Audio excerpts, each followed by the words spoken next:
What's cracking, people? It's your man, Cousin T, aka the Alpha Wingman, representing high level technicians operating globally and beyond. So, listen, today I wanted to continue in the series covering the Select Man's roster. And today I want to profile the Satellite. Now, this one is, I know I say everyone is a particularly interesting one. Well, they should be interesting because they're on your roster, right? But the Satellite is a particularly interesting one because the Satellite is a woman who is outstanding. She is exemplary. She is something that a lot of men desire. However, as a select man, you're on your mission. You're mission focused. You're developing yourself. You're improving. You're in your vocation. You are living your life. You are at the gym. You are, participating in your sports league. Playing tennis, playing football, basketball, enjoying living your masculine mastery. And so, the Satellite comes into play. When you're traveling out of town, or when she's traveling through your space and time. I know that there's a writer that I had that she mentioned a story about she and a guy that she would only meet up with in Vegas. So like when their companies, they were in the tech industry, when their tech companies had conferences in Vegas, they would plan to meet up and they would hang out, do the gambling thing, and that would be, their situationship, when they met up, be it, nationally, internationally, at different spots, or in different sections. So that's just the tech world. You've also got the financial world. You've got the political world. You've got the educational world. There are so many layers, so many options, and so many features that go into, one, why a select man has roster positions in the first place, but two, the amount of variety and diversity that exists as far as relationships with people who can exchange energy, who can exchange ideas, who can challenge and grow your global views. You don't have to be pigeonholed into a monolith of people just from the media efforts of the powers that be. Not everyone is an 85, contrary to popular belief, and there is this entire global system of higher ranked, higher value, or members of a social strata that opens up a completely new perspective.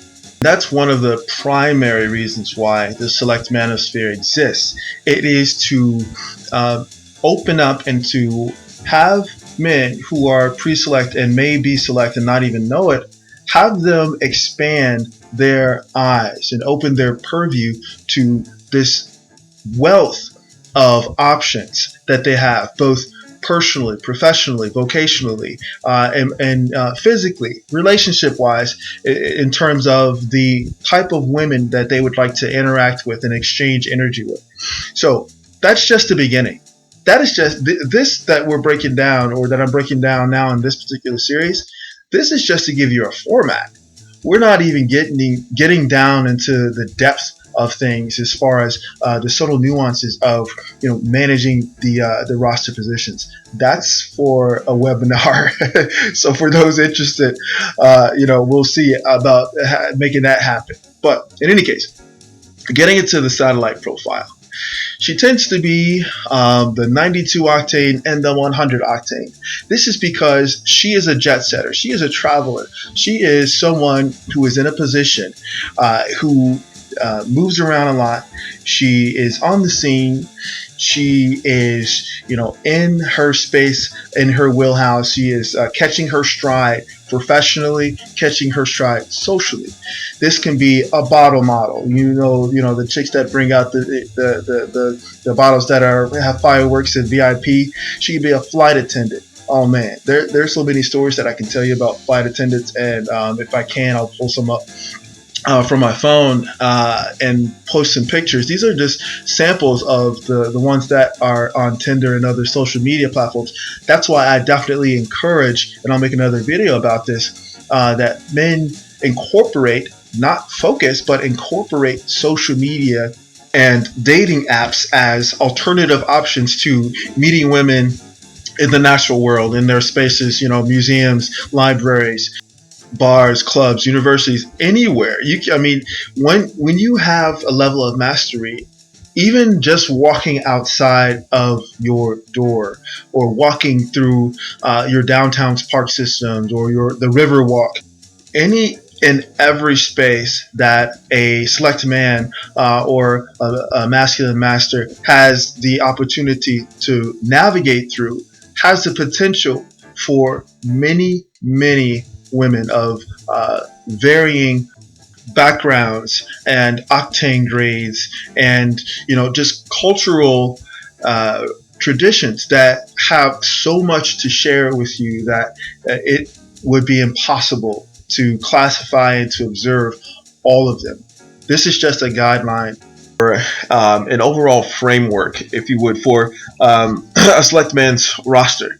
And I'll repeat this again. I'll try to repeat this throughout this series, but the members or collective or components for a select man's roster, meaning the number of women that he entertains socially, sensually, and intimately on a regular basis, comes down to a few factors, and that is a man's social bandwidth. And when I say that, I mean that what he is able to handle from his social background, from his upbringing, from his mental strength, and from just what he is capable of doing after getting to know himself. For every man, that's different. Second, what his realized cultural codes are. And this simply means whether or not he streams towards monogamy or polyamory. And the majority of men, we lean towards polyamory, but it tends to be a variation of a polyprimary, which you have one main chick and you have like a side chick. But that's another video for another day. We'll get further into that in another podcast. Anyway, the third component is his mission allowance. And what I mean by mission allowance is asking himself, do they fit within his mission trajectory? Does this woman fit within my mission trajectory? Whatever that is, whatever that means, personally customized for you, the man who has built himself up to who he is. He is mission focused on developing, discovering, expanding, building, whatever it is that he's doing in life. Does this woman or this collective of women fit within his mission allowance? That's probably the most important question that the individual man needs to ask himself. Now, having said that, getting back into the profile of the satellite, she is definitely a catch. She is attractive, high on the SMV scale. She is between a 92 and a 100 octane because of her profession that allows her to or that requires that she travel a lot. And that's really the essence of a satellite. She travels for work a lot, so she's going to be in different cities and states and even countries, so you can literally have pros in different area codes, no lie. But the reason why a woman like this would be placed in the satellite position on your roster is because you cannot give her rank.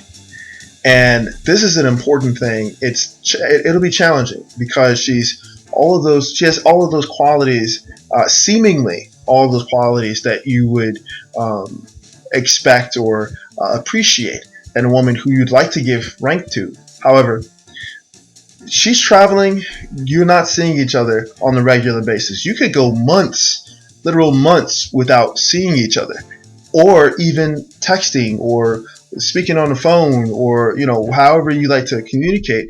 This could go on for quite some time, and that's why you do not assign rank to this person. Don't get me wrong. When she gets to know who you are, how cool you are, because it'll seem like uh, every time you see each other, the intensity of your interactions gets greater and greater. This is because you are enjoying the best snippets of each other's lives because you're just in passing. So of course you're going to get things ready. You're going to, put your best foot forward. You're going to make yourself extremely well presentable for this person because you've got days, weeks, and even months in advance to prepare for this interaction. And the interaction is within a window of time that's so small, it's not like they get to see all of those different sides of you. And that also leads into why you cannot assign rank to this person, because honestly, it's a very surface relationship that the two of you have. Yes, the sex is the shit, okay? Let's not get twisted on this. When you see this person and this woman sees you, you are definitely throwing down your best sex game. And that's because, absence makes the heart grow fonder. So the flip side to having a satellite on or satellite position on your roster, and one of the great benefits to having a satellite position on your roster is that particular position, again, depending on your three factors, your social bandwidth, your realized cultural codes, and your mission allowance, the satellite position could kind of be limitless.